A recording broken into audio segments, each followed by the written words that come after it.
ओम नमः सिद्धेभ्यः।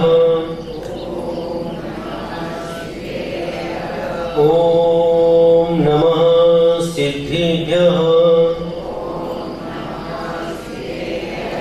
ओम नमः सिद्धेभ्यः।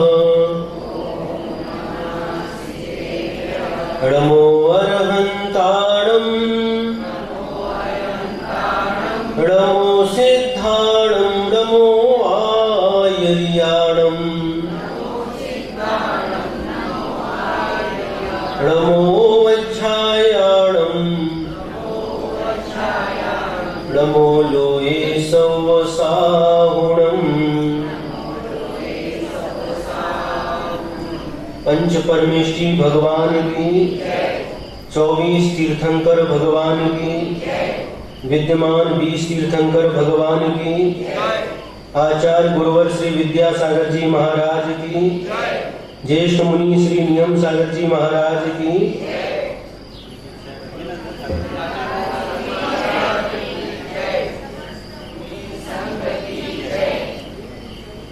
हम तो बड़े महाराज जी का प्रवचन सुनने के लिए आए थे।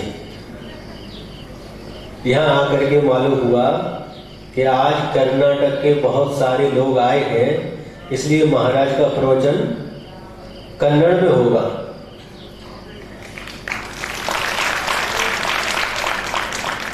महाराज जी ने कहा सबको संतुष्ट करना आवश्यक होता है। कुछ लोग इस सभा में ऐसे भी हैं जिनको कन्नड़ नहीं आती, जिनको हिंदी आती है, तो उनके लिए भी थोड़ा सा 10 मिनट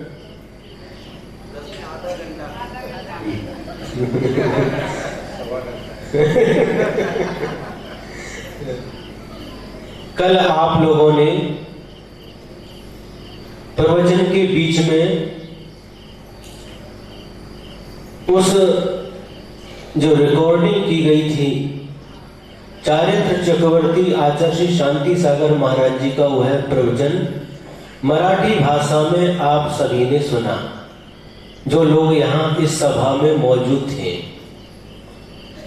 बहुत इस सभा में मात्र 5 या 7 लोग ऐसे थे जिन्होंने आचार्य महाराज के दर्शन किए थे और उनकी वाणी सुनी थी।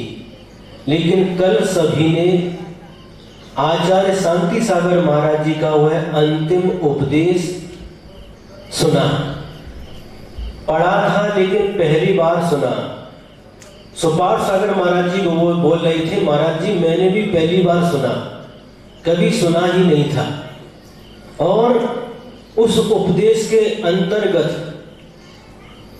वह आचार्य शांति सागर महाराज जी, उनकी करुणा,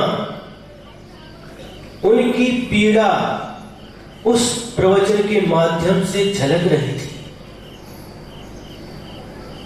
पढ़ने में इतना आनंद नहीं आता जितना उनकी वाणी को सुनने में आता है।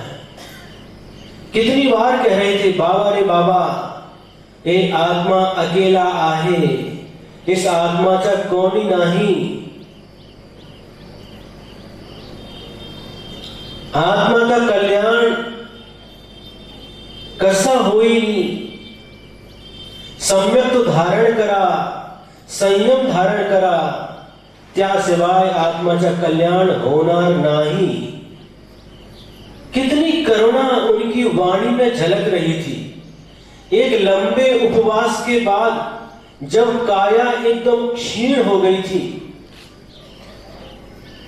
20 से भी ज्यादा उपवास हो गए थे, उस समय भी उनकी वाणी से बीच बीच में खोखला भी चल रहा था, लेकिन फिर भी उनकी वाणी से अमृत का झरना झर रहा हो ऐसा महसूस हो रहा था।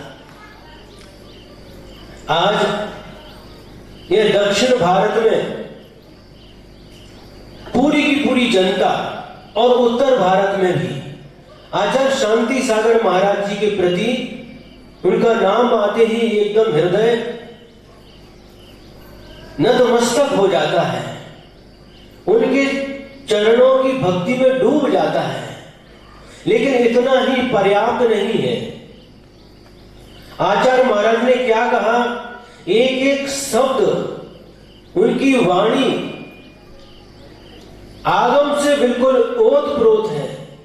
जीवन भर उन्होंने जो स्वाध्याय किया, जो साधना की, और उसके बाद अंतिम प्रवचन में पूरा उसका निचोड़ रख दिया है। जैनी होकर के जैन धर्म पर विश्वास नहीं। क्या बोल रहे थे? जैनी है पर शुद्धा जैन धर्म पर विश्वास नहीं। जैन होकर के जैन कुल में जन्म लिया, लेकिन जैन धर्म पर विश्वास नहीं। कितनी पीड़ा थी उनके अंदर। सभी लोग जैन धर्म को समझें, जैन धर्म को स्वीकार करें। जैन धर्म क्या है,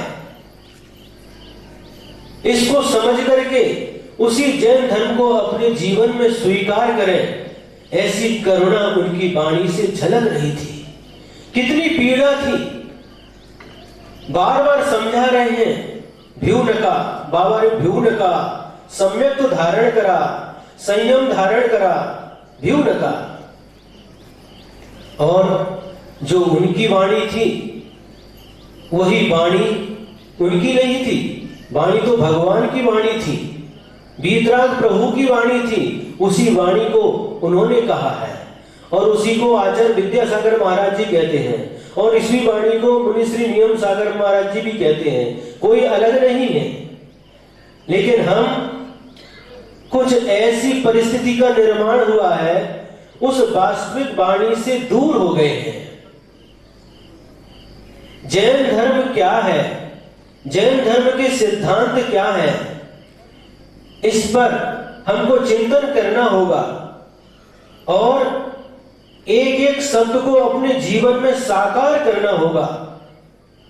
आचार्य शांति सागर महाराज जी के प्रति श्रद्धा, भक्ति तभी वह फलीभूत हो सकती है जब आप लोग अपने जीवन में सम्यक्त को धारण करें।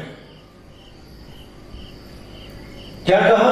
मिथ्यात सोड़ा, मिथ्यात सोडून सिवाय सम्यक्त होत नाही। दर्शन मोनीचा क्षय केला पाहिजे,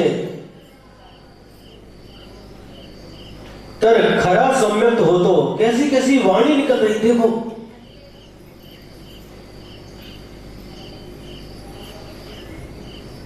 तो सम्यक धारण करना और संयम धारण करना, जो प्राणी अपने जीवन में सम्यक को धारण करेगा, संयम को धारण करेगा, वही सही मायने में आचार्य शांति सागर महाराज जी का सच्चा भक्त हो सकता है।